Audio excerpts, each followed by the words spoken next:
موجودہ دور میں یورپ، امریکہ اور برطانیہ جیسے ممالک میں خواتین کو مرد کی طرح معاشرے میں اہمیت دی جاتی ہے۔ اسپین کے شہر بارسلونا میں پاکستانی نژاد پروفیشنل خواتین کی تعارفی نشست کا اہتمام ہوا۔ ایمبیسی اور کانسلیٹ آفس نے بول نیوز کی کوریج کو خراج تحسین پیش کیا۔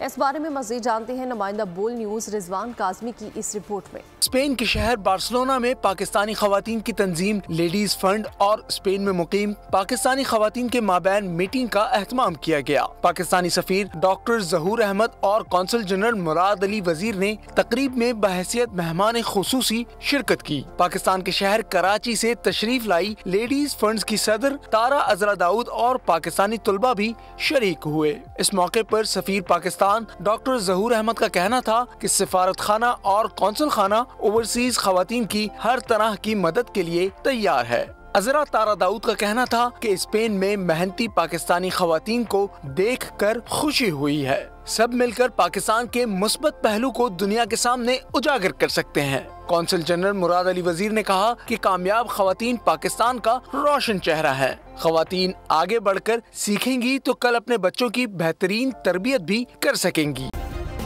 سبسکرائب کریں اور بیل دبائیں تاکہ کوئی خبر رہ نہ جائے۔